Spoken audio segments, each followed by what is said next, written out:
So, welcome, Craig, Andrew. Pleasure to spend some time.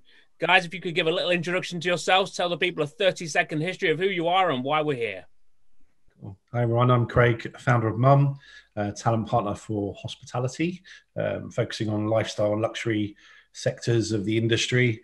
Always worked in hospitality from the age of about 19, moved into the world of the dark side of recruitment in about 12 years ago. Top stuff. Andrew?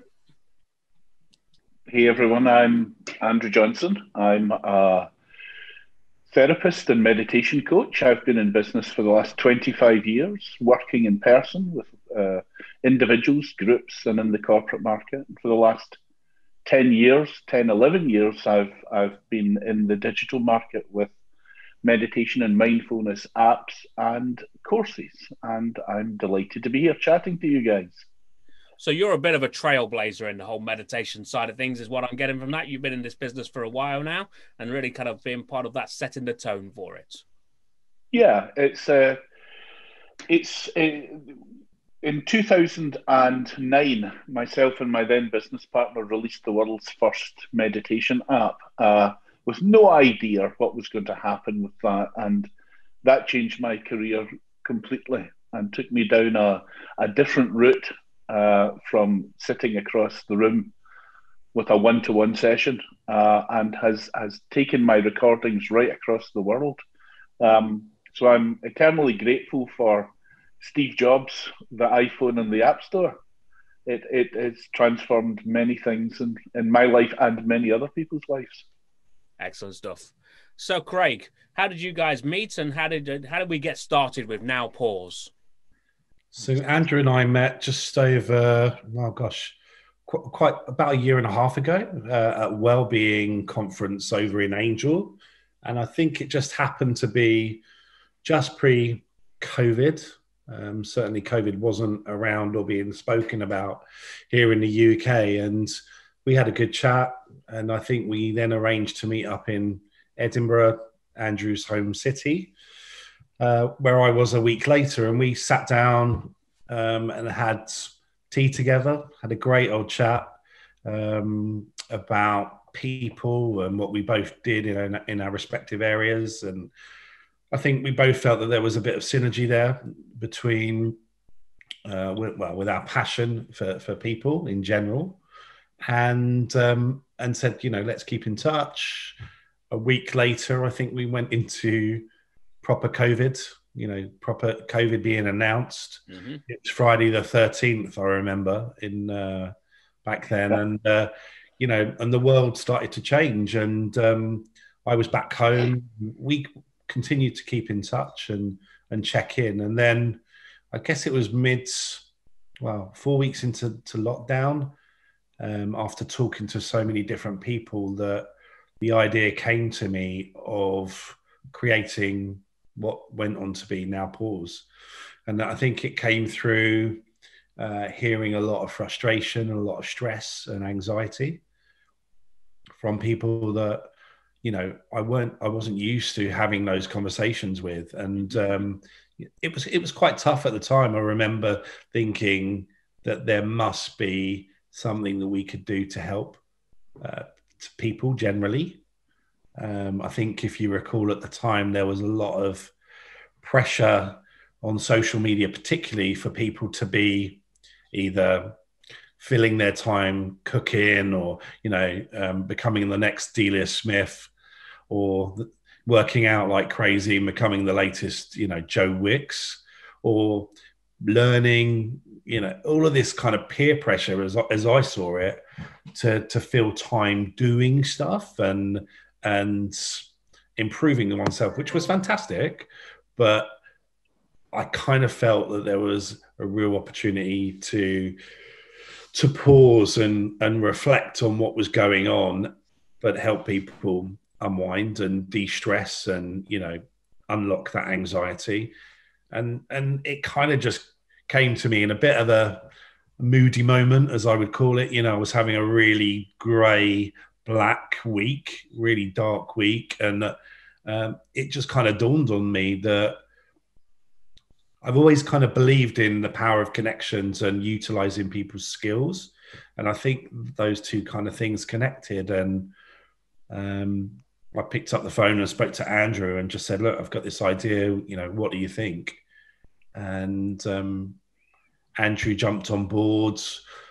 We worked as a three-way, myself, Andrew, and a good friend, Peter Kerwood, who's a fantastic marketeer. So it worked really well in the sense that my idea, Andrew's voice, and amazing content, and Peter's exceptional marketing skills, and it just kind of went from there.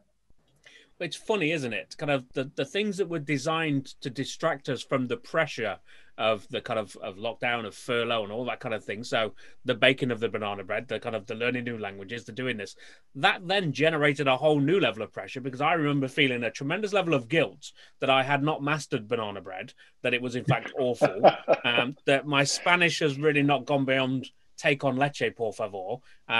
That's really as far as it's gone, you know, and that's always been there, if I'm honest with you. So there is a huge amount of pressure that gets kind of pushed upon us, not even necessarily kind of deliberately. It's just implied, I think. And we start to just take that on board. Yeah, absolutely. Yeah, it was also a case of not quite knowing when and how to reach out to people, you know, and for a person that, in my day-to-day normal working life, I'm constantly on the phone, constantly on email, constantly speaking to people. I actually thought, hang on a minute, let's take a step back. Let's not be in people's faces. Because you know, you don't know what's going on in people's lives. And so I personally kind of retreated quite a bit and instead kind of put my heart and soul into to Now Pause with these guys, which, you know, as I say, just kind of went from strength to strength, really. Perfect. So, Andrew, you kind of touched on Now Pause. What's the deal? What's the purpose of Now Pause? Well, I think that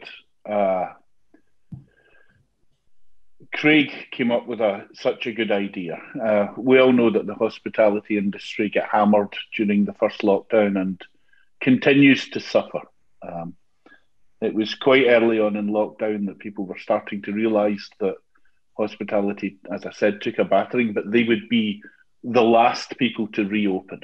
And I must say that it was only through Craig and his connections in the hospitality industry that I realised how difficult it was for such a huge percentage of the population who work in an industry that I think we all take for granted. From my personal point of view, as we sort of talked about before we started recording, change and uncertainty are the two things that cause stress. And I don't think since the Second World War there's been such a period of change and uncertainty, geographically, physically, emotionally, socially, financially, with so many people. And I'm aware that I'm in a lucky position that I have digital assets that I can pass out with, you know, I can pass around and help people. And Craig's idea just hit the spot for me. I knew that there was a great deal of people that could benefit from simply just getting a better night's sleep. Just to be able to chill out and switch off. And I think that was one of the first recordings we talked about, Craig, wasn't it? Just the ability just to put something on late at night. It's always been my best-selling recording, whether it was on CD or MP3 or as an app. And to be able to give that to Now Pause and help people sleep was an absolute blessing for me. I'll echo what Craig said. It's for a lot of people who had resources that they could help with when the COVID started. They also, personally speaking, I didn't want to be seen as if I was making money while the COVID was going on. Yeah. And so it was really important for me that when Craig started Now Pause, it was given away without any agenda. It was, no email addresses were taken. we weren't publicising our own businesses that much, and it was just put out there with the best of intentions. And Craig was really clear with that from the start, and that really helped my decision to just start doing new recordings for it. So it's been a So now pause. You obviously you've got some recordings. Where can we find those? Where can I get access to them? So nowpause.org is the website. So everything is featured on there. So I think you've got the 10 original podcasts, which range from 5 to 20 minutes and range in terms of themes. So being more positive, live life less stressfully, deeper sleep, etc., etc. And then there's also a series of the Take Five series, which are 5-minute podcasts designed to be short, sharp, sweet recordings, again, to help you relax. And those were recorded specifically for people in the industry as it reopened. So to use in the workplace, to use in meetings, pre-service briefings, when hospitality opened up for last time around. So Andrew did a great job sort of recording those fresh for us. So those are on there. We did a series of live meditations as well, or relaxations. And all on nowpause.org. Super stuff. Live meditations. I like the sound of that. I think if I'm honest with you, I've always been the kind of fellow who was quite cynical of meditation, if I'm entirely honest with you. Me too. I don't know. Maybe it's just life in hospitality, life starting as a chef, just naturally a little bit cynical. But I engaged with meditation probably about a year or so ago. My mum died, and it was difficult for me to deal with kind of how I was feeling with that. And meditation was one of the things that really helped me kind of focus my thinking, focus my energy, and help me to deal with how I was feeling at that point. So I've gone from being probably a kind of really to, you know what, let's give this a bash. So I think it's wonderful that you're out there sharing it. And I think how are you engaging those people within hospitality? Because there's a lot of us like me who would be a little bit like, really?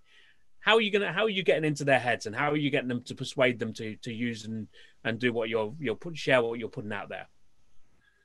I think again, coming back to that basic thought of sharing it, publicizing it, and within our networks. So we've kind of gone out there to key contacts and great partners. So we engage with UK Hospitality, the caterer.com, Umbrella Training. We engage with those organizations from the off, and those specific companies were able to share within their networks, which was fantastic.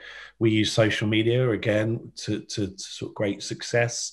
And because it was never about being forceful and shoving it, in people's faces, and being really mindful of the whole situation, we've done it very, very carefully, and we've simply shared it. And if people want to use it, great. People, naturally found it. Well, people obviously found it very helpful in the beginning.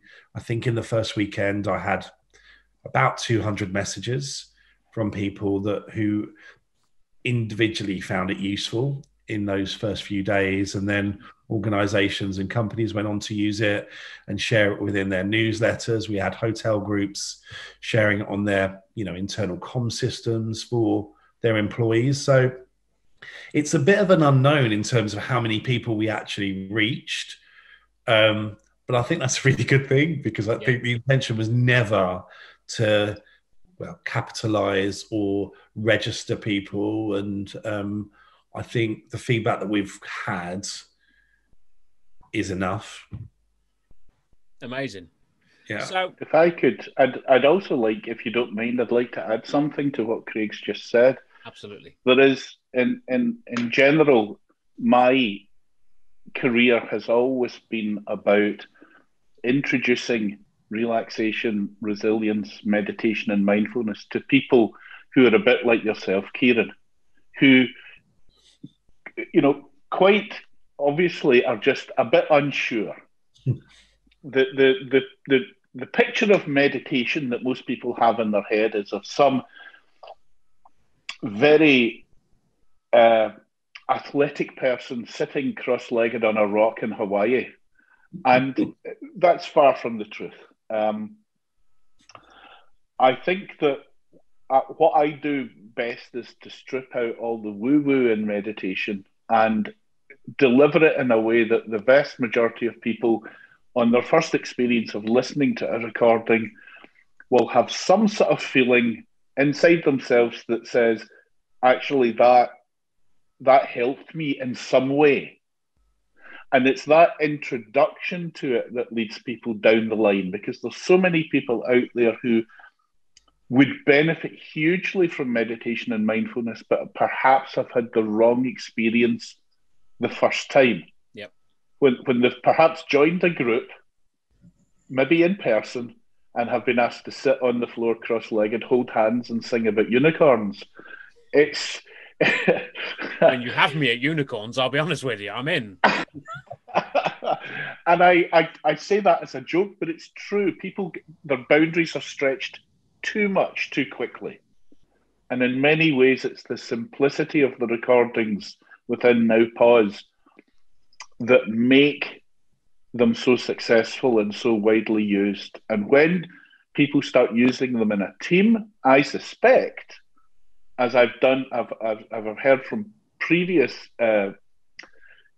teams that I've worked with pre-COVID, is that some people will really start to benefit, and then they will start advising their team members and colleagues to start using them. And when you get a recommendation from a colleague or a co-worker, that's really powerful. Undoubtedly. So all of us are spending a lot of our life in these little boxes on Zoom, on Teams and Blue Jeans and Google Hangouts, and there's so many different variations of it, which in itself is a source of stress to me, I'll be honest. I always wonder what somebody's going to ask me to jump onto next. You guys have working on a little project that's going to help me kind of be able to approach that with a little bit more kind of success, I guess, and kind of set me up for the right results. Maybe you could tell us about that. That's right, yeah. Andrew, yeah, I mean, I think we were keen to address that issue. I think we were all feeling digital fatigue to some degree. And Andrew's just recorded. Oh, well, you can talk about it, Andrew. I'm talking for you here, but you've recorded a series of digital ones, right? Well, yes. The first one was just, funnily enough, perfect timing. It was recorded this morning. In many coaching organizations, they will do something about setting the scene. And what that means is they will spend 1 to 3 minutes just bringing people into the moment. Now, that sounds a bit woo-woo, but it's an excellent thing to do before any sort of online meeting or any meeting in person, where people are a bit scattered. They're thinking about the past meeting. They're thinking about what's going to happen, when they're going to have their lunch.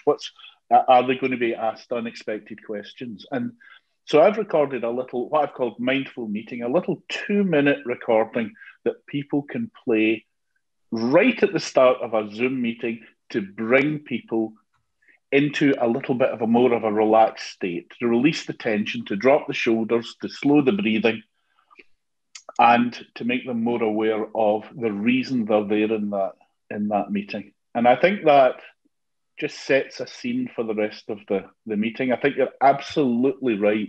We are all tired of these little boxes that we're staring into.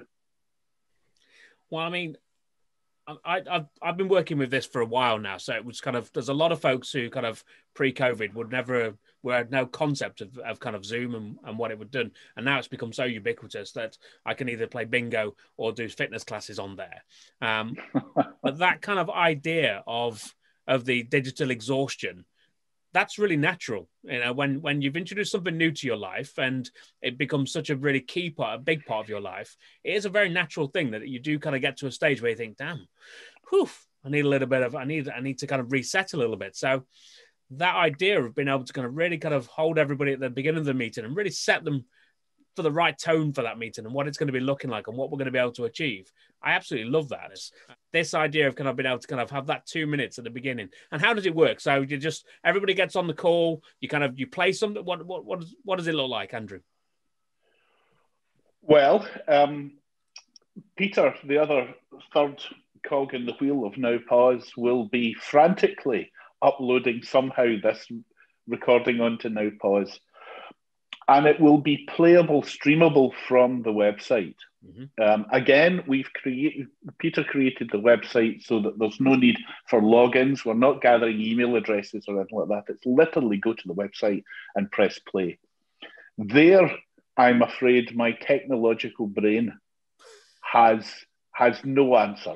Some people will play the recording into their microphone, and I suspect that's probably enough for a 2-minute, very basic voice-only recording. Case that one person in the meeting will play it from the website, and everybody else mutes their microphone. It's that easy. I think, and that's it, isn't it? That's what we're looking for. Yeah. So it's pause.org, and you could do that with any of them. You could, if the three of us wanted to do the positive one for 20 minutes, we could do that from the website. It's just, it's super. There's no real kind of techie involvement at all, really. That for me is the key, the accessibility of just anybody being able to do this without having to get into the complexities of kind of screen sharing and all that kind of palaver. I can just play that audio. We can all just sit and listen, and boom, we're away. Fellas, this sounds amazing.